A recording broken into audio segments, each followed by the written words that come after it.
Hi and welcome to Speedway Pit Stop, an extension of Speedway Thunder from the Mosport International Speedway. We'll bring you all the race action that happened the previous weekend, along with some other race results and some interviews perhaps as we go along throughout the weeks of this show. Tonight we have Darrell Leatherdale joining us, driver of the number 25 in late model Sportsman. He'll be along a little bit later on, so sit back, relax, don't worry. This pit stop won't end in a few seconds. We're here for the next half hour. We'll take a short break and be right back to Pit Stop.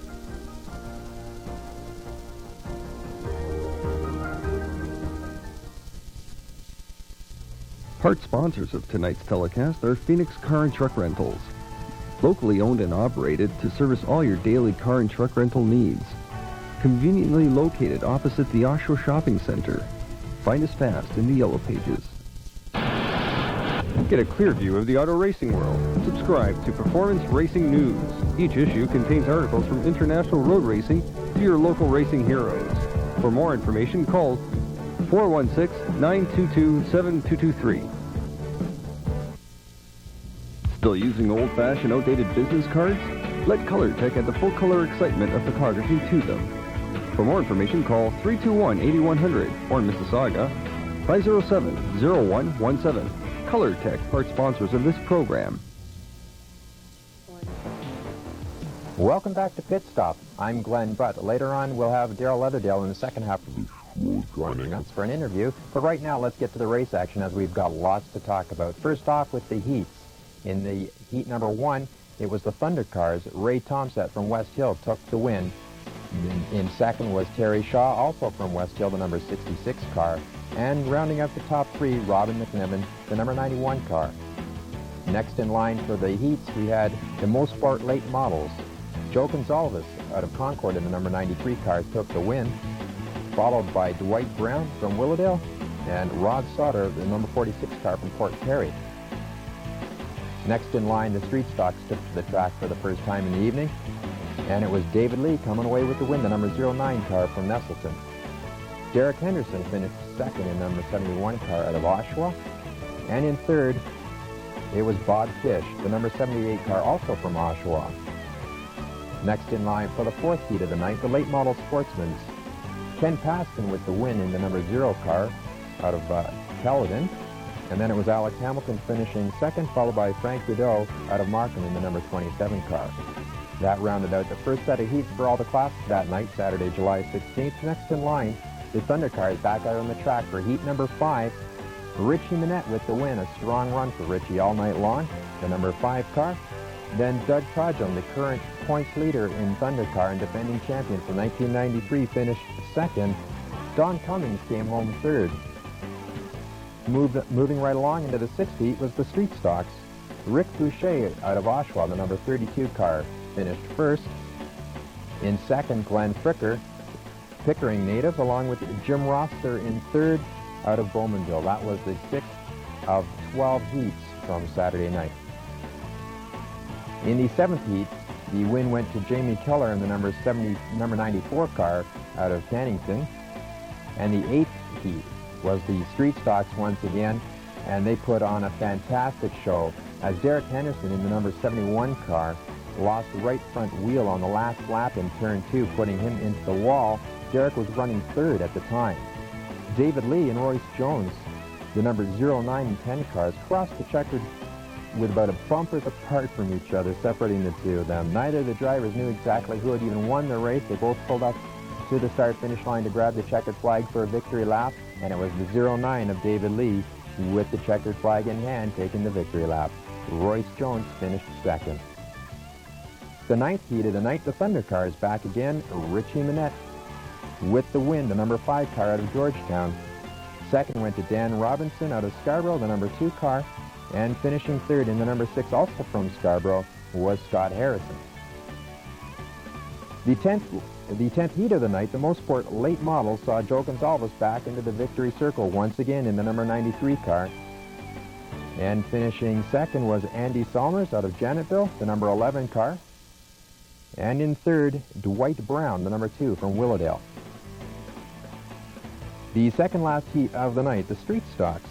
Andy Warbutton took the win, the number 24 car, followed by Glenn Fricker out of Pickering, and Joe Millette finished third in the number 47. Late model sportsmen rounded out the heat action from Saturday night, and it was Alex Hamilton, the number 17 car from Priceville, taking the win.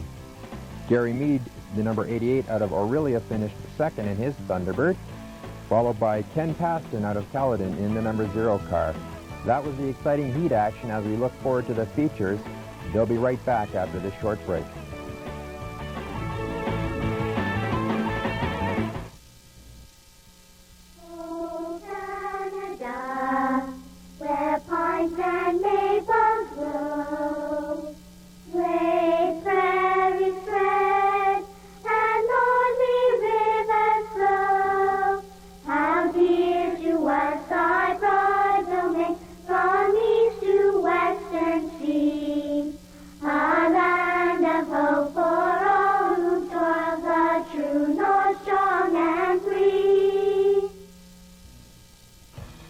Hi, and welcome back to Pit Stop. Up next was the features from Saturday, July 16th, and what an action-packed night it was. Let's get right to it with the Thunder Car 15-lap feature. It was the number 66 Ford Thunderbird of Terry Shaw taking command of the lead right from his outside front row starting spot. Sean Hardy in the number 24 and Rob LeBlanc in the number 03 came together in turn 1, bringing out the caution. LeBlanc was able to continue, but Sean Hardy was done for the night. His car was towed back to the pits. On the restart, though, Dan Robinson captured the lead from Terry Shaw. Dan's lead only lasted until the last lap as Richie Minette, running strong all night, started 5th and was pressuring Dan from the halfway point of the race, and then moved to the inside of Robinson on the back straight and held that line right into turn 1 and took over the number 1 spot on the last lap. Coming off the final corner, though, Minette got a little wide and gave Dan Robinson a shot down the inside, but it was Georgetown's Richie Minette holding off the challenge by Scarborough's Dan Robinson to take the 15-lap Thunder Car feature win. Scott Harrison, driving the number 6 Pontiac Grand Prix, made a last-lap move on Doug Todjum to finish 3rd. Doug Todjum, an Oshawa native and current points leader, finished 4th. 5th went to Dwayne Glassbergen of Janetville, and Terry Thompson rounded out the top half dozen with a 6th place finish. Following the Thunder Car feature, we spoke to Sean Hardy, driver of the number 24, involved in the early crash with Rob LeBlanc. And here's what Sean had to say. I was coming into a corner and the car spun out in front of me, and I stopped to miss it, and the guy rear-ended me and drove me right into him. But the car's pretty much okay, though, for next weekend? Just a little bit of body work to bang out, or you've got a lot of work before next weekend? Probably a new car. That bad? Okay, well, what, have you got any plans for a car? Or at this point, you really know what you can do? Salvage some of this car, perhaps, with another car, or you think that just park this one and go on with another car? I can use quite a few parts off the car. I pretty well just need an air frame. It's all twisted up. Used a lot of the body panels not off this car, and the cage and all that, all the parts, except for pretty well the frame and some body panels. It's an unfortunate incident. At least you're okay. That's always what we like to have happen, is if there's going to be a crash and a car gets wrecked, thank goodness that the driver doesn't get wrecked. So we're glad you're okay, and you'll have another car maybe next weekend? Hopefully I'll have one. Have to see. Lots of work to do this week, so I'll have to see how it goes. And that was Sean Hardy. Now, we didn't let Richie Minette, the feature winner from Thunder Cars, get away. We found him with our camera, and here's what he had to say. Yeah, I'm coming up. That race last week really helped. The double points shot me up 5 positions, I guess. And tonight should move me up again. So I missed the race at the beginning of the year, which really hurt me. So I need more of these. This will get me right up there.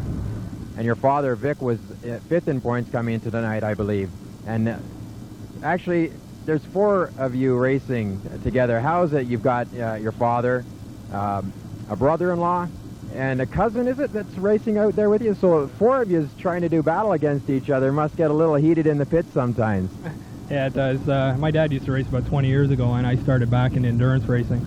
I actually got him back into it, so he's been doing it for about 4 years now, and he's having a good time. The other 2 saw you guys having all the fun and decide they want to come in and join it as well? Yeah, exactly. They love it as well. They love pitting when they're not racing. They don't race every week. They come out when they can, but I got a good pit crew. They help out a lot. So if you and Dad are running side by side, and it could be anybody's race, you give him a little nudge and say, no way, this is my race? No, I don't show any mercy. It's racing out there. If I can get by him, I'll do it. He'll do the same to me, so I don't give him any breaks. And how's the pits afterwards? Do you guys get along when you do that sort of stuff? Oh yeah, no problem. But a feature win tonight, how many is that for you so far this year? You've been doing quite strong lately. You had the win tonight, of course, and last week second. You've been looking pretty strong lately, and I think everybody's afraid of that. Yeah, I've got 4 feature wins already this year. Last year I struggled a lot. Over the winter, I guess we got whatever solved. We got the handling working great on the car, and just consistent every week, and I don't touch anything, and I'm going to leave it that way. Well, that's a crewman's dream, not having to touch anything on the car. Yeah, that's right. I got tired of working on it every week there last year, trying to get it to work, and I got it now, and I'm leaving it. So, any idea what this has done for your points? Any sort of ideas at all where you might be in the, you've moved up 5 spots just in one weekend by finishing second, so a win must be quite a bit from weekend to weekend. Yeah, the double points moved me up a lot, but I think tonight it's not going to move me up as much. Doug Togham, he's got a real good lead on me, quite a few points. I don't think I'll ever catch him, but I may get up pretty close, though. So at least you're shooting for second. Yeah, that would be nice.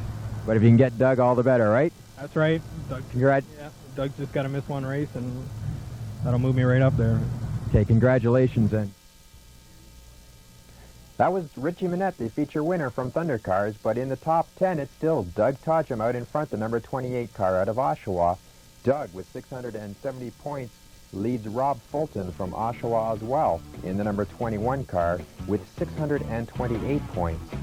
Dwayne Glassbergen from Janetville, the number 72 car, sits third with 612 points. Richie Minette, the feature winner, now in 4th spot, the number 5 car from Georgetown with 595 points. Vic Minette, his father, is in 5th out of Mississauga, the number 4 car with 569 points. Jack Cross from Bloomfield sits 6th with 563 points. Terry Tomset, 7th, the number 95 car from West Hill with 558 points. Trevor Veach lies 8th in points with 554. Trevor also out of Oshawa. And in 9th, it's Ken Perrier, the Oshawa native, with 537 points, tied with the 10th place of Dan Robinson from Scarborough, also 537 points. That was the Thunder Car Top 10. Up next for the feature races was the 20-lap Mosport Late Model feature. Joe Gonzalez took the win in a race that saw 2 cautions. The number 38 car of Terry Robichaux's fun bringing out the yellow, but the worst crash of the night was with the number 25 of Rob Forsyth. Rob backed into turn 2 wall, and that prompted the trip to the hospital. However, Rob was all right, complaining of just a sore back, but he was taken to be checked out anyhow. He was okay. Joe Gonzalez with the win, and we spoke with Jim following the feature win. Yes, we finally made it again, and this is the second time we won the feature up here, and we're pretty happy with it. You were second, just 3 points out of first. This probably puts you into the lead now. Oh, I think it should. We've been battling for the lead of the points, all half the season, and back and forth. I lost the lead about 2 weeks ago, and I think I gained it back tonight. Well, congratulations on the win, and we'll look forward to the next one.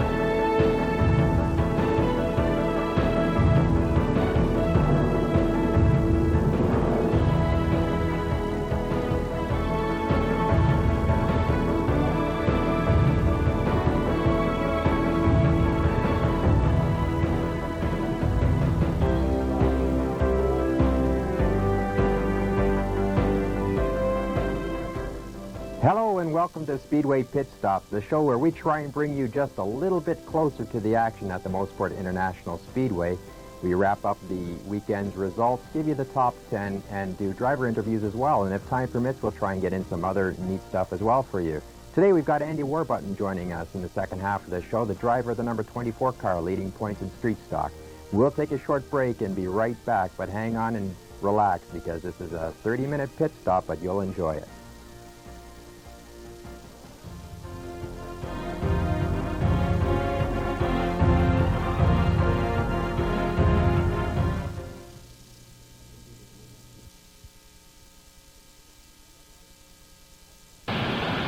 Get a clear view of the auto racing world. Subscribe to Performance Racing News. Each issue contains articles from international road racing to your local racing heroes.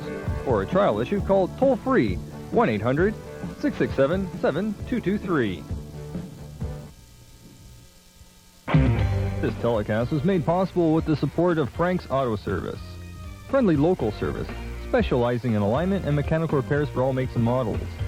Frank's Auto Service, sponsor of the late model Blue 27 and part sponsor of this program.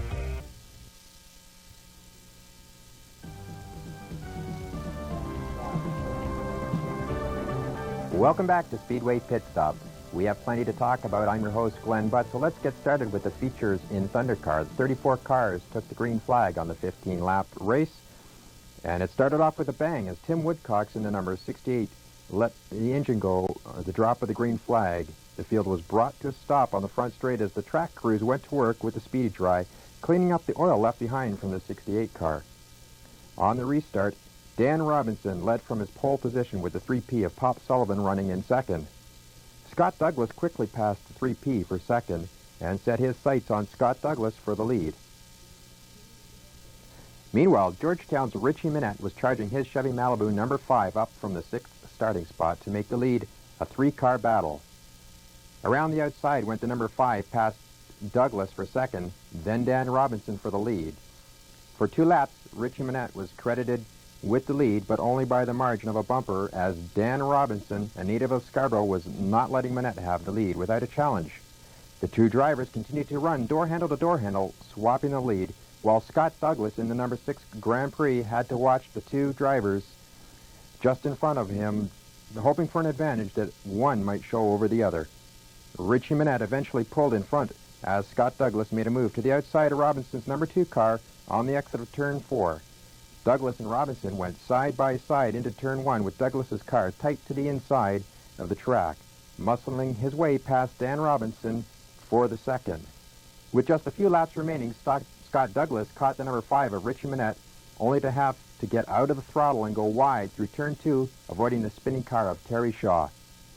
Shaw's second spin of the night did not produce a yellow flag, so Minette's lead was increased over Scott Douglas. From this point on, Richie Minette in the Sherway temperature control Timeless Treasures number 5 Chevy Malibu was never challenged again, as the Georgetown native went on to claim the 15-lap Thundercar feature for the second consecutive week.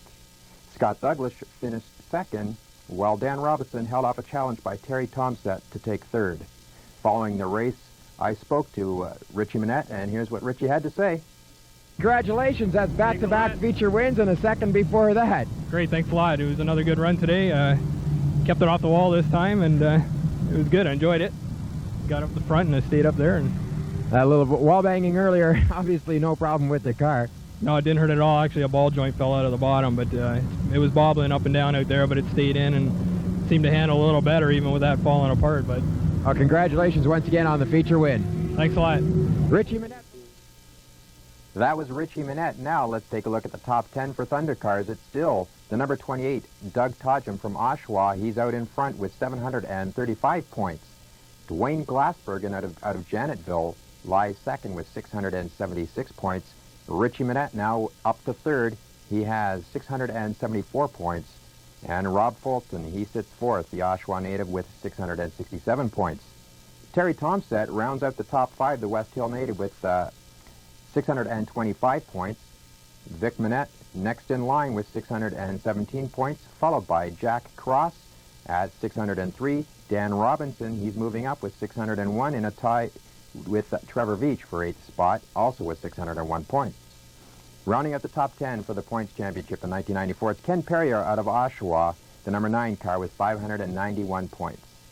Now moving on to the next class on the track, it was the Mosport late models, and we'll have a quick recap of the feature and how it looked from the start. It was Stu Robinson Jr. in the number 63 car taking the lead of the 14 cars of the 25-lap feature. With Andy Salmers, he was lined up in second on the front row. Dwight Brown, the late model points leader, moved past Salmers, taking over second spot on the track. The number 90 car spun, bringing out the yellow flag. On the restart, however, it was Robinson continuing to lead, with Dwight Brown in second and Andy Salmers third. Dwight Brown took to the high side, trying to steal the lead from Stu Robinson, but had to fall back in line as he could not make the pass. However, a couple laps later, Brown moved the 93 Camaro into first place with a pass to the inside of Stu Robinson that took almost one full lap to complete. Dwight Brown's lead was short-lived as the spinning car of Andy Salmers nearly collected Joe Gonzalez, who also spun, bringing out the caution. Going back to the previously completed laps put Stu Robinson's number 63 back in front of the pack for the restart. When the green flag waved, something went amiss in the number 2 Dwight Brown Camaro as he fell off the pace pulling into the pits. Stu Robinson's lead was not safe at all as Reno Montanari was closing in on the race leader. Reno started the number 89 car last in a field of 14 late models and seemed to quietly edge his way forward, mounting a challenge for the lead. And challenge he did. Reno pulled low at the start-finish line, taking control of the number 1 spot with a clean pass on Stu Robinson through turn 1. Reno Montanari pulled away as Stu Robinson began slowing, pulling into the pits just behind Dwight Brown, who also continued in and out of the pits throughout the race. Montanari went on to win, but there was plenty of race action behind him. Pete Shepard was running alone in second, while Terry Robichaud and Rod Sauter battled for third. Terry Robichaux's number 38 Lumina got high through turn 1, allowing Rod Sauter to slip the number 46 car past Terry to take over third with 2 laps remaining. At the checkered flag, it was Reno Montanari in the BB Engines number 89 taking the win, followed by Pete Shepard, and Port Perry's Rod Sauter was third. Fourth went to Terry Robichaud from Whitby in the Northern Truck Equipment number 38. Fifth was Joe Gonzalez from Concord in the Canadian Mobile Systems Camaro. Sixth was Mike Frederick of Oshawa in the Phoenix Car Truck Rental Lumina.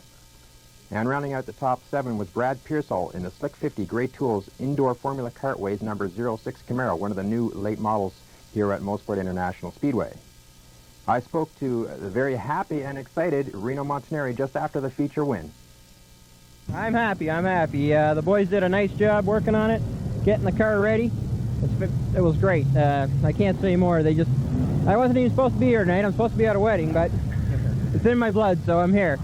And the car just ran good. It had some clean brakes, and happy with it. I've always liked this track, and I'm glad I came back. I haven't been out for all year and just bought a house, so I said, well, we got to go. So we're here, and we made it to the checkered flag, so we're happy. Congratulations. Will you be back for the rest of the season now? I believe so, yeah. When you have a good thing, you just don't want to give it up. Just as long as that wasn't your own wedding you were supposed to be at, no problems being here. We're all glad you were here to extend the field of the Mosport late models. A big field starting to grow with the Mosport late models. It's coming around. Kim Wallace puts on an excellent show. Just the finances weren't there for me to run that this year, and Mosport's been real good to me, so I'm more than glad to come back, and hopefully we get a few more cars out. Things are looking up. Well, congratulations once again on the feature win, and next weekend.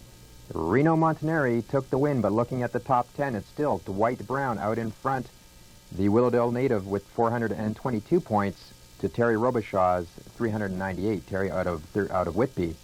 Mike Frederick lies third with 390 points. Joe Gonzalez, the Concord native, has 364 points. Rounding out the top 5 is Rod Sauter of Port Perry, Rod with 349 points. Just 73 points separate the top 5. Rounding out the balance of the top 10 is Rudy Uppersma in 6th with 262. Andy Salmers has 222 points. Dave Taylor next in line with 197, followed by Rob Forsyth at 176, and Andy Salmers 10th overall in points with 174. Next in line, we move to the street stocks. The ultra-competitive street stock division put on another fantastic race in the 20-lap feature. 14 cars took the green flag. Jim Rossiter jumped out in front from his third starting spot. An early caution bunched the field. On the restart, Jim Rossiter continued to lead. The Bowmanville native driving a Chevy Monte Carlo SS sits second in points coming into the night's races. Glenn Fricker from Pickering runs second, and Oshawa's Rick Boucher is third in the race. Ken Gibbs, the 02, spun coming off turn 4, bringing out the caution after 7 laps of the posted 20. On the restart, there was no change among the top 3. Fourth, however, was up for grabs as Dave Lee in the 09 and Joe Millette ran side by side. Andy Warburton, the street stock points leader, continued to have problems this evening, pulling into the pits twice before the race would end. Sean Solomon spun the number 12 Le Mans into the infield of turn 3, but the 17-year-old rookie was out of harm's way, so the race continued. With 2 laps to go, a caution came out as fluid from one of the cars made track conditions slick. The caution bunched the field one more time, but there was no denying Bowmanville's Jim Rosser to the win and his second consecutive street stock feature win in the Foster Pontiac Buick, Bill Penny's Auto number 66 Chevrolet Monte Carlo SS. Glenn Fricker held on to second, the Pickering native driving the number 18 Chevy Malibu with sponsorship from Red Stallion Auto Parts, Weldco Pickering, Ajax Muffler and Rad, Bricknell's Custom Lettering, and the Old Pony Ranch House sits third overall in points. Rick Boucher brought his McKinnon Brothers Contracting, Don Butt Auto Body, Craft Painting, and TJT Racing Products number 32 home in third. Fourth went to Dave Lee in the 09 out of Nestleton. And fifth, Joe Millette in the Trust Transport number 47 out of Hampton. We spoke with Jim Roster one more time as we had the conclusion to the street stock feature, and here's what Jim had to say. Well, that's 2 weeks in a row now we won the feature. Before this, we've been racing for 4 years now. We haven't won the feature once, so 2 in a row is a big deal for us. Now, actually, coming into tonight's race, you were second in points. Andy Warburton, the leader in street stock, had a problem tonight, and that's going to help you move up just a little bit closer yet on him. Still a long way left, just past the halfway point. Yeah, he's still a long way ahead of the points there. It's going to be pretty tough to catch Andy. He's a strong runner every week. This first time he's had bad luck, and it's not very often Andy has a problem like that. Otherwise, that's right. He's right up there in the battle for the lead as well, but that's 2 for you now, back to back. 2 for us. That's great. If it was Foster Pontiac Buick, Bill Penny's Auto Service, Corporate Signs, Chiropractic Clinic, just great jobs. Crew Ed, my dad, my mom, Christine, and Ian, just doing a great job on the car, getting it ready. Well, congratulations on the feature win, 2 in a row. We'll see you next weekend. For sure. Thanks very much. Jim Rossiter with the feature win once again, but looking at the top 10, Andy Warburton still out in front. The Oshawa native has 766 points. And in second, Jim Rossiter with 743. Glenn Fricker lies third at 736 points. And Rick Boucher in fourth with 728. And looking at the top 4, there's only 38 points separating first to fourth. Bob Kish runs fifth with 683 points. Next in line, David Lee in sixth spot, the 09 car with 679 points. Seventh is Duke Paul with 669 points, followed by Joe Millette at 627. Derek Henderson lies ninth with 618. Rounding out the top 10 is Brent Sullivan, the number 3 car with 603 points. And next in line was the finale for the features. The late model sportsmen, 13 cars took the track for the 25-lap feature. Steve Laking jumped to the lead from the outside of the front row, with Merv Walt running second. Further back in the field, though, slight contact between the 27 of Frank Baudo and Alex Hamilton's number 17 car caused Baudo to lose a couple of positions. Hamilton, a Priceville native, was on the move as he started on the inside of the 6th row. After leading the opening laps, Steve Laking's number 14 began to slow as Steve drove the Oldsmobile into the pits for the night. This gave the lead to Shanny Bay's Merv Walt, with Ken Paston running second in the 0 car and Gary Mead's number 88 Thunderbird in third. Ken Paston's 93 Pontiac Grand Prix, missing the front body parts, the result of an earlier crash, was overtaken by the 88 of Gary Mead for second. Paston continued to fall back as Ed Beatty took over third and Alex Hamilton followed Beatty through. Meanwhile, a battle for top spot saw Gary Mead take to the dirt through turn 4 and pass Merv Walt. Problems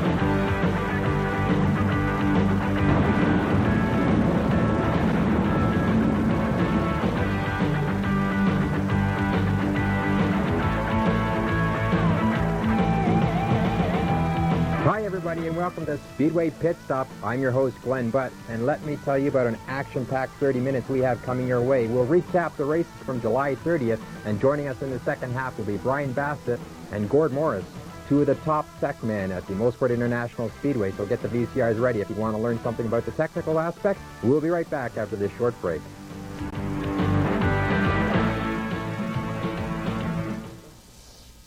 Partial funding of this program is provided by Trust Transport, a family-run business transporting goods throughout North America.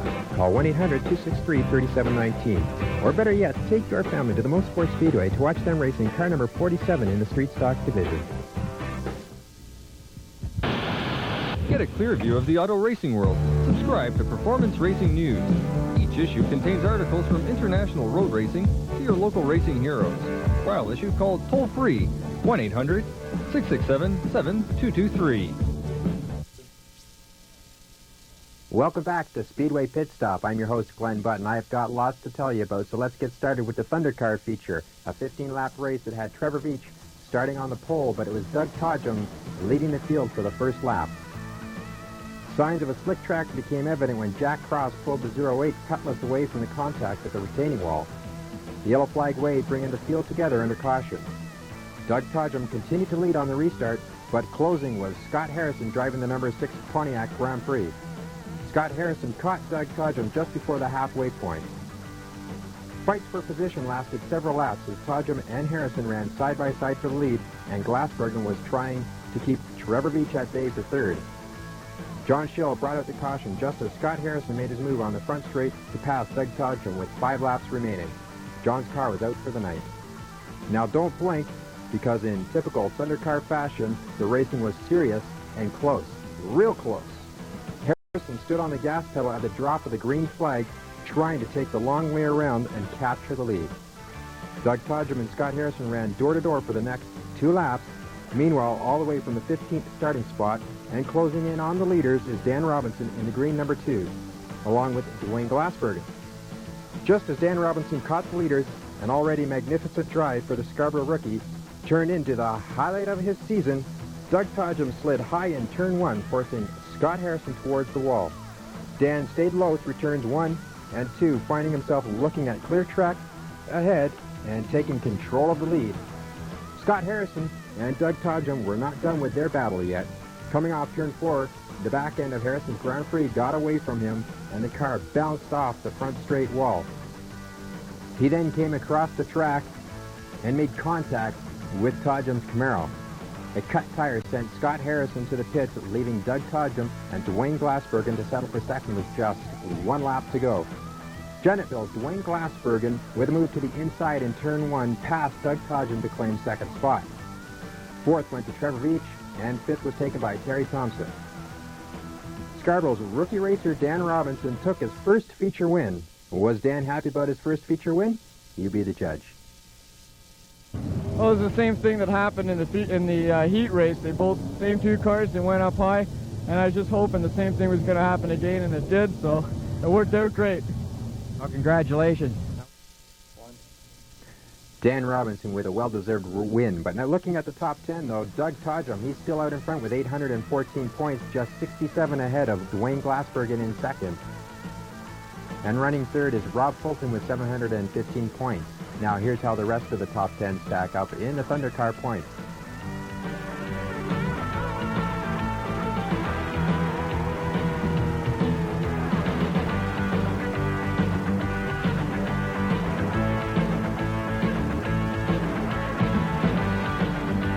Mosport late models were next to take to the track. Canadian short track legend Don Biederman was on hand with 13 highly skilled drivers for the 25-lap feature.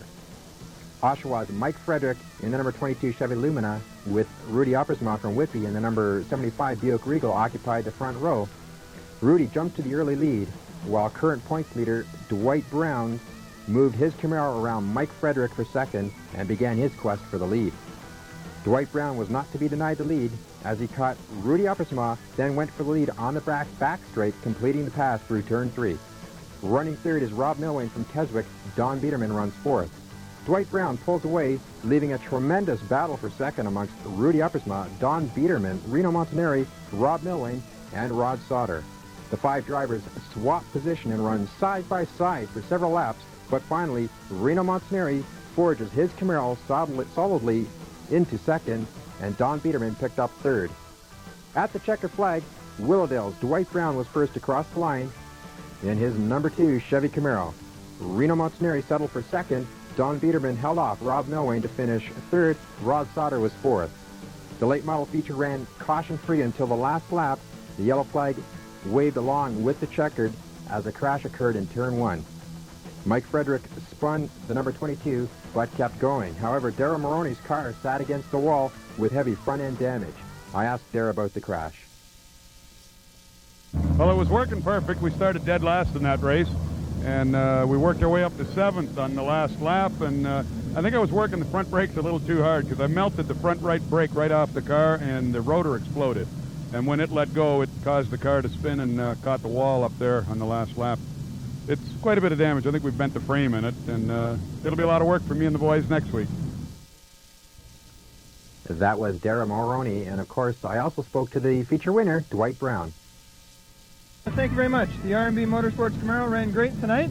We just seemed to have them all covered. It was a good night for us. To stack a few extra points on top of points, there was a close battle between yourself and Terry Robichaud. Yeah, well, this will really help out with him crashing earlier in the night, and we should have a big lead now. Well, congratulations on the feature win, and we'll see you next weekend. Thank you very much. We'll see you then. Well, it turns out Dwight Brown's big lead is only 55 points. It's a comfortable margin, but look at this. Just behind him, though, Dwight Brown with 501 points and a tie, a 3-way tie for second with Mike Frederick, Terry Robichaud, and Rod Sauter, all 3 with 446 points and 5 races to go. Next in line is Joe Gonzalez with 364 points and the balance of the top 10.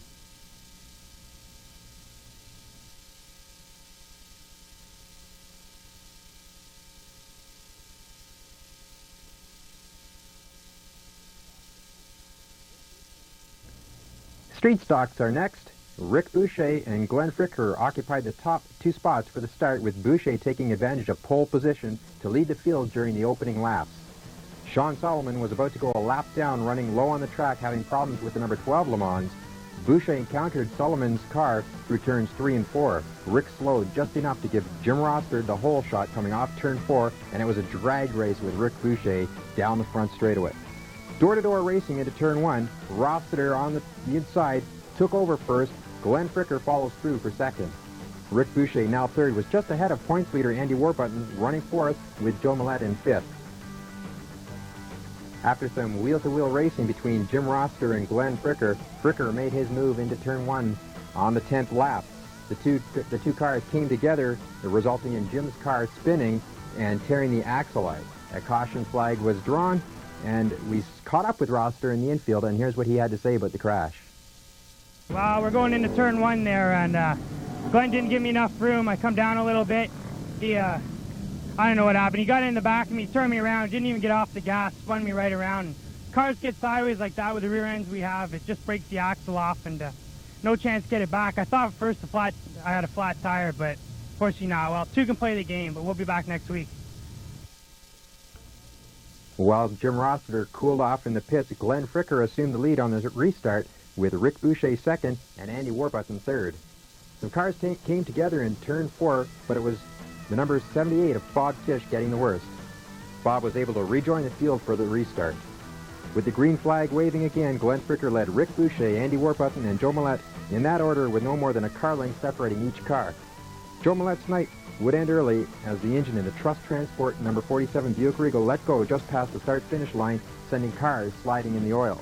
The 10 of Royce Jones does a 360 and keeps going. Bob Kish nudges his tire wall on the inside of the track, while Duke Paul slides the number 65 through the infield. I spoke to Joe Millette just after the engine let go, and he was into the pits. We were having a real good night, and my motor just let go going down the front chute. Be nothing left of it. There's pieces everywhere.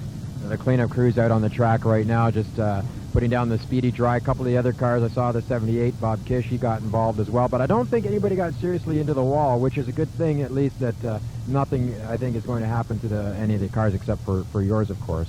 Yeah, I was lucky this time, because usually when somebody blows, unfortunately somebody either spins out or hits each other or ends up in the wall. But this time, it was just me. which isn't good, but Do you have a spare engine for next weekend? well, I got an old one I can put in it and hope it stays together for the rest of the season. Thankfully, the track stayed green the rest of the way, and Pickering's Glenn Fricker held on to take the win. Rick Boucher and Andy Warburton finished second and third respectively, followed by Dave Lee, Duke Paul, and Brent Sullivan. I spoke to Glenn Fricker after the feature win, and here's what he had to say about the win and his side of the story.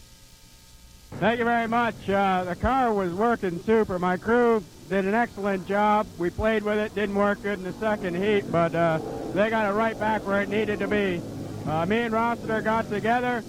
I'm not sure if that was my fault or not. If it was, I'm sorry. It certainly wasn't intentional. That was Glenn Fricker. Now looking at the top 10, Andy Warburton still out in front with a 28-point advantage. Well, look at the second spot now. That's Glenn Fricker in second with 812 points, just 8 ahead of third place Jim Rossiter. Jim has 804. Rick Boucher in fourth with 799 points. The top 4 drivers only separated by 41 points with just 5 to go. And here's the balance of the top 10.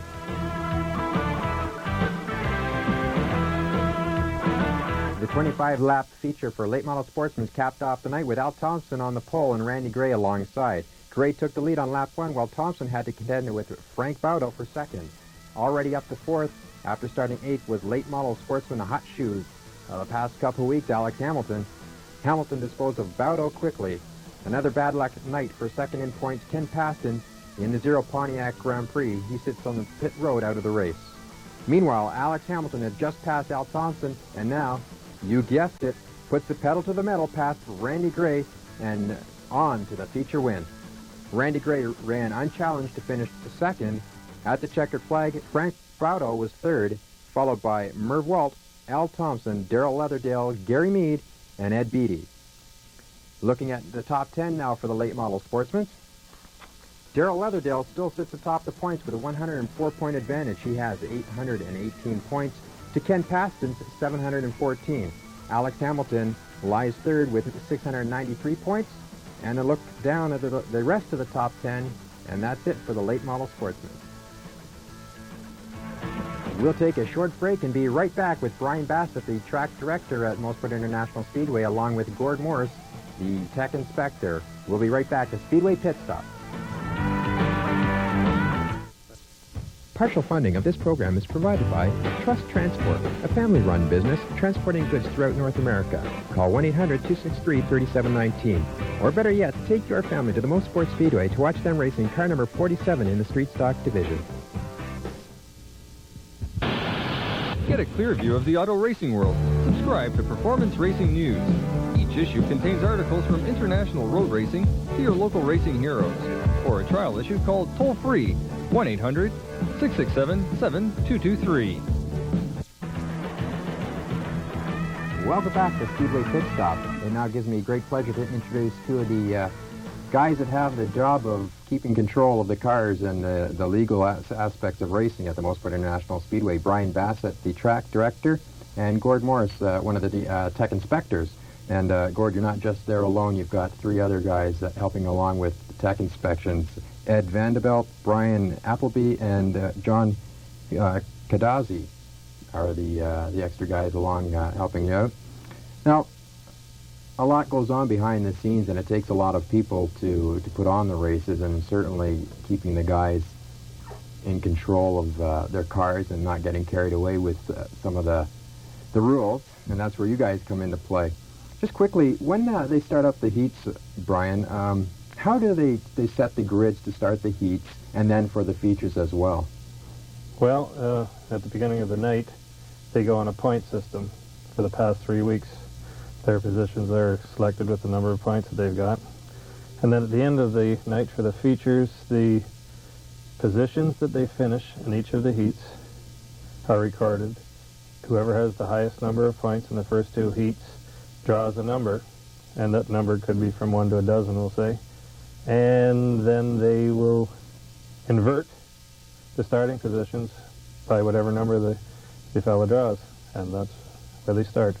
So if the fellow comes up and he draws number 6, and he was the highest point man. The highest point man starts sixth, and the sixth man starts first. So that's how that's done. Well, it makes it pretty interesting, and of course mixes up the field for some pretty good racing guys trying to get through the field. It gives some of the fellows that are back a little farther a little better chance. Right. What about the laps? How is it determined how many laps they'll end up running? Right now, I guess they've increased to 5 laps for the Mosport late models. Well, the way we were doing that is we didn't have that many cars to start out with, so it wasn't a real good show showing 25 laps with 5 cars or 8 cars or whatever we had. So we tried to more or less double the number of laps by the number of cars we had. So if we had 10 cars, we'd have 20 laps. Past week there, I think we had 15, so the maximum that we'll ever have is 25 for a regular night. I see. Now let's just get right down to the meat and potatoes of the racing, the tech inspections. Gord, you brought some tools along with you that I have no idea. I recognize that as being a portion of a cylinder head, but that's about as far as it goes. What do you have there? Well, it's a piece of cylinder head I've made up as a reference, so I can check my equipment, just make sure it works, and put it on install it on the cars to make sure that they're running within the required weights and compression ratios. Is this something that's done after the feature every Saturday night? Not every Saturday night, but it could be. Mm-hmm. And how long does to tech a car after it comes off the track, your total tech inspection, how long would that take? Depends what we're going to do to it. And what you might find and have to perhaps go digging a little deeper. Yes. Okay, so this particular instrument right here, the Whistler I see on there, what does that do? Well, it measures the size of the volume, I guess, of the chamber. Mm-hmm. And it's all calculated all in to that to tell you what the compression ratio is. And you're all set up to give us a demonstration as well, so let's get right to that. First off, you find out what size the motor it is. There's another piece of equipment coming up later. Get the guy to remove 2 rockers. Make sure that the cylinder's closed up, the valves are closed up. Did you just randomly select a cylinder on each bank? Yes. Install that. Set in your temperature of the motor, size of the motor in cubic inches. Put the air to it.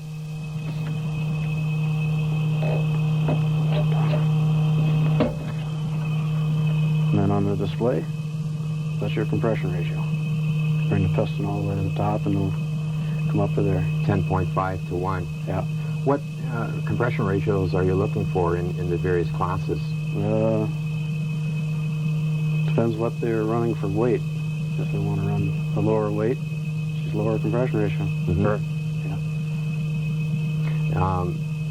With the volume, can you describe just a little bit more what you're checking there for the volume? You're checking the volume of the chamber and top of the piston. It's down below the deck of the block a little bit. And if they've been playing with it, this goes up higher. Then at that point, you've got to get into the engine a little deeper. This isn't just quite enough to it just gives you the idea that there's something going on that's not right. Yeah. Okay. You can shut that one off before we can't hear ourselves anymore. Now, did the guys fear you coming along and saying, "Come here, I want to check your engine"? I imagine there's some of them out there that go. Is it a tough job? Do you feel that you have a lot of enemies, perhaps, or does everybody get along and cooperate? They usually get along. Good, good. And what else have you brought along besides the Whistler? We've got the CC checker. Cube checker, yeah. Well, back in midget racing days, that was CCs for me.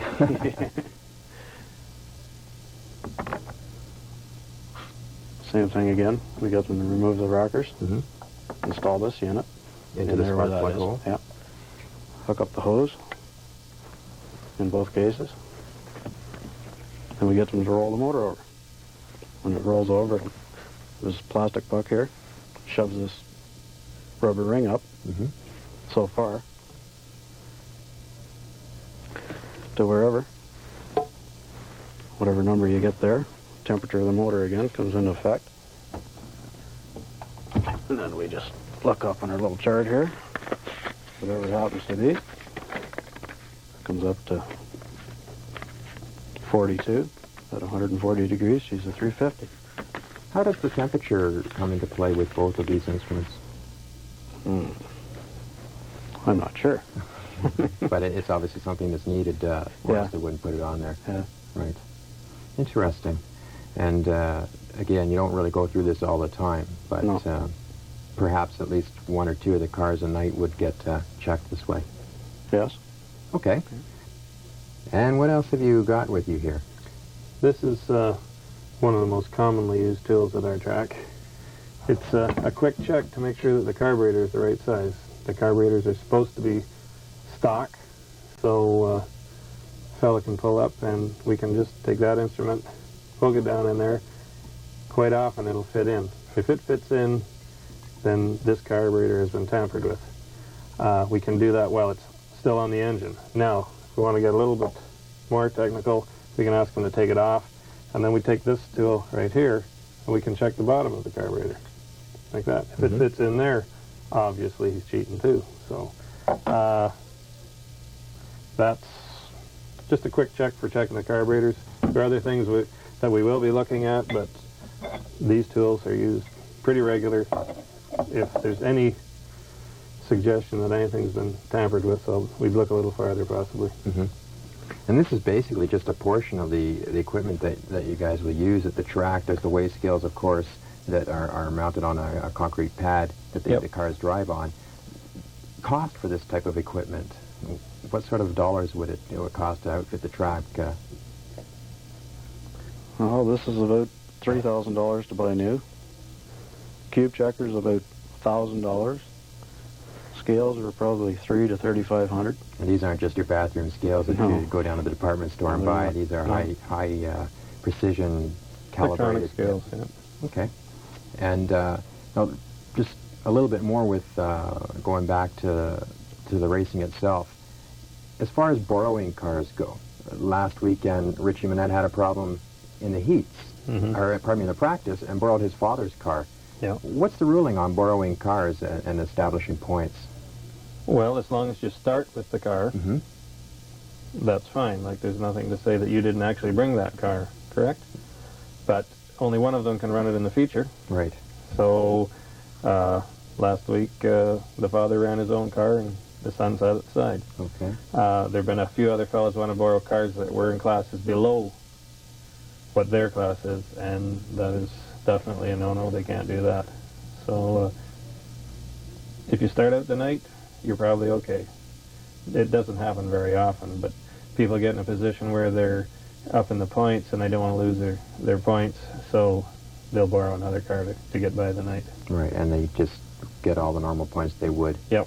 It doesn't go to the car itself. No, the number it on goes the to car. the driver in that case. Yeah. Okay. And Gord, the engines have some sealing as well. I was talking to Darrell Leatherdale at one point about crankshaft sealing. How much sealing do the engines get done to them? It's just the lower end. And once that's sealed. Once that's done, basically you feel we don't have to worry about it. Okay. The engine tech guy goes and seals it right at the guy's shop, so you don't get any dirt in it and other contaminants. And they run, in the Thunder cars at least, I'm not sure about the other classes, a stock differential straight off the assembly line.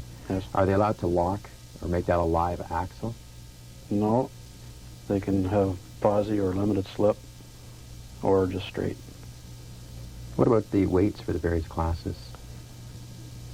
The weights on the Thunder cars are 3,400 pounds minimum, 53% left side, 44% rear weight. The street stocks, 3,200 pounds if they're lower compression, 53% left side, 45% rear weight. And if they're higher compression, it's 3,300 pounds with the same percentages front or side and rear. And that's just the first two classes. And then, Brian, how about the late models? Well, the late model sportsmen, they're a minimum of 2950. That's with their fuel. They have to weigh that at the end of the night going over the scales. There are different combinations that they would have to weigh according to their compression ratios again, but not too many of them are running anything over 10.5, so most of them fall within that range. Then on the late models, we've got such a big variation of engines there. We use a rule of 8 pounds per cubic inch to a minimum of 2,650 pounds, and the sky's the limit. If you've got a big motor, then you're going to weigh a lot.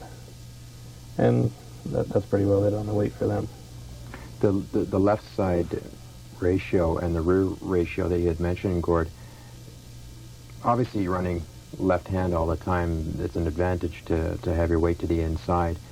When they have their cars built, can they, mostly with the Thunder cars and the street stocks, can they control how much left side and rear weight they're going to have to meet the minimum weight? And if so, then they just, I guess, basically have to mount ballast securely into the car. Yes. Yeah. They have that ability with enough flexibility to meet the rules left side and rear. Yes. What's the reason for the rear? I think everybody can pretty well understand that left side, more left side you have, you're going to go around the left corner better in basic terms. But what about the rear? Why a certain percentage front to rear? You want the car balanced on all four tires, so if the front of the car is heavier, that means the back of the car is lighter, and it doesn't handle quite as good. So if you've got the same weight on all four tires, then the car will handle a little bit better. You've got the same weight, the same bite. You're not tossing the back end around if it's much lighter. So the idea is ideally to get more weight to the back if you can. In many cases you can't do that, though. The cars are just too front heavy. Okay. Just quickly, to wrap up, fuel cells, are they a mandatory item in all classes for Mosport International Speedway? They are in the higher classes. In the Thunder cars, yes. They are, this past year has become a mandatory thing, along with the aluminum seats. So we've got those two items, which are safety features, pretty well covered there. Well, great.